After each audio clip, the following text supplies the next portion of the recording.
Selamat pagi para sahabat sekalian. Jumpa lagi dengan saya Rino Dukinaldong dalam Renungan Embun Rohani Pagi dari Kota Ambon, Malaysia, Jumat 3 Juli 2020 pada Pesta Santo Thomas Rasul. Mari kita siapkan hati untuk berdoa. Dalam nama Bapa dan Putra dan Roh Kudus. Amin. Allah Bapa yang Maha Kuasa dan Kekal, betapa Engkau menghendaki agar kami percaya sepenuhnya kepadamu sebagai tujuan dan akhir hidup kami. Namun karena kecemasan, ketakutan, bahkan keraguan kami jatuh dalam ketidakpercayaan, meragukan akan kebenaran firman-Mu. Maka pada pagi hari ini kami datang ke hadirat-Mu, memohon curahkanlah Roh Kudus-Mu ke dalam hati dan pikiran kami, agar membuat kami percaya kepadamu, menyerahkan diri kepada penyelenggaran-Mu yang ajaib dan mengherankan. Doa ini kami panjatkan kepadamu dengan perantaraan Kristus Tuhan kami. Amin. Dalam nama Bapa dan Putra dan Roh Kudus. Amin. Tuhan sertamu dan sertamu juga. Inilah Injil suci Yesus Kristus menurut Santo Yohanes. Dimuliakanlah Tuhan. Pada hari Minggu Paskah, ketika Yesus menampakkan diri kepada murid-muridnya, Thomas, seorang dari ke-12 murid itu yang disebut Didimus, tidak ada bersama-sama mereka ketika Yesus datang ke situ. Maka kata murid-murid yang lain itu kepadanya, "Kami telah melihat Tuhan." Tapi Thomas berkata kepada mereka, "Sebelum aku melihat bekas paku pada tangannya, dan sebelum aku mencucukkan jariku ke dalam bekas paku itu, dan mencucukkan tanganku ke dalam lambungnya, sekali-kali aku tidak akan percaya." 8 hari kemudian, murid-murid Yesus berada kembali dalam rumah itu dan Thomas bersama-sama dengan mereka. Sementara pintu-pintu terkunci, Yesus datang dan Ia berdiri di tengah-tengah mereka dan berkata, "Damai sejahtera bagi kamu." Kemudian Ia berkata kepada Thomas, "Taruhlah jarimu di sini dan lihatlah tanganku. Ulurkanlah tanganmu dan cucukkan ke dalam lambungku, dan jangan engkau tidak percaya lagi, melainkan percayalah." Thomas menjawab dia, "Ya Tuhanku dan Allahku." Kata Yesus kepadanya, "Karena engkau telah melihat aku, maka engkau percaya. Berbahagialah mereka yang tidak melihat, namun percaya." Demikianlah Injil Tuhan. Terpujilah Kristus.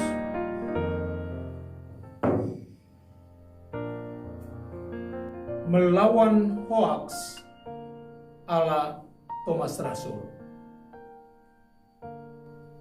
Kadang terhadap kebenaran firman Tuhan, kita masih bersikap ragu-ragu. Tapi terhadap berita hoaks atau bohong, kita langsung percaya. Dan bahkan lebih dari itu lagi, kita menyebarkan berita hoaks atau bohong itu kepada orang lain dan meyakinkan mereka bahwa itulah kebenaran. Para sahabat sekalian, seraya merenungkan dalam pesta Santo Thomas Rasul ini tentang karakter Thomas. Di satu pihak, ketidakpercayaan Thomas memang patut dicela atas dasar ini, bahwa dia telah hidup bersama dengan Yesus, Dia menyaksikan banyak mujizat, dia mendengarkan banyak ajaran dan segala sesuatu bersama dengan sang guru. Tapi pada titik itu dia masih mempunyai keraguan terhadap Yesus, apakah dia Tuhan atau tidak. Tapi di lain pihak, kisah ini menampilkan karakter unggul dari seorang murid Tuhan, bahwa tidak mudah untuk percaya sesuatu yang belum tentu benar, yang masih dalam samar-samar kebenarannya. Dengan demikian maka kisah Santo Thomas Rasul mengajarkan kepada kita beberapa hal penting sebagai berikut. Bahwa atas sebuah berita, kita memang mendengar, kita memang membaca, tetapi kebenaran berita itu harus dicek di dalam pengalaman nyata atau pada fakta berita itu sendiri. Kedua, karakter Thomas mengajarkan kepada kita bahwa dia tidak mudah menjadi seorang penyebar dari berita yang belum pasti kebenarannya.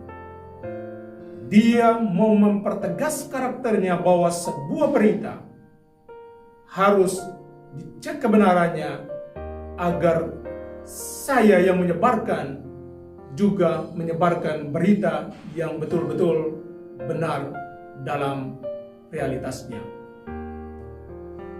Dan ketiga, tentunya ketika sebuah hoaks disebarkan, itu akan menghancurkan hati nurani dan akal budi banyak orang.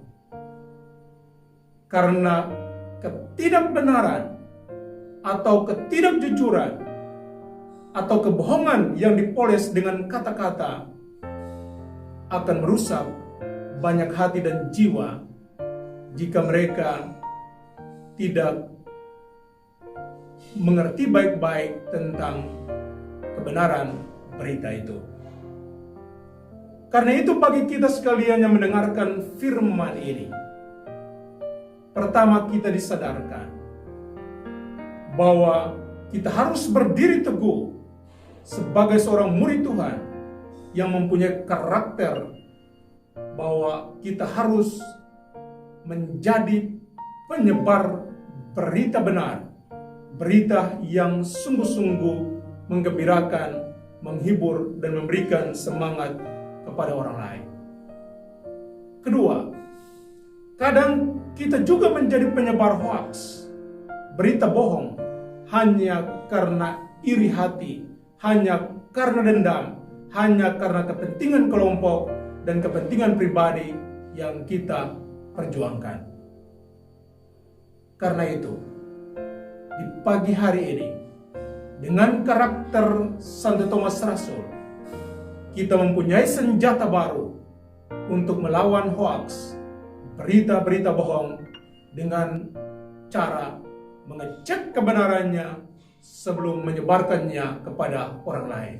Semoga demikian. Amin. Kita mohon berkat Tuhan. Tuhan sertamu dan sertamu juga. Semoga saudara-saudari sekalian dilindungi dan diberkati oleh Allah yang Maha Kuasa, Bapa dan Putra dan Roh Kudus. Amin. Selamat beraktivitas. Tuhan memberkati.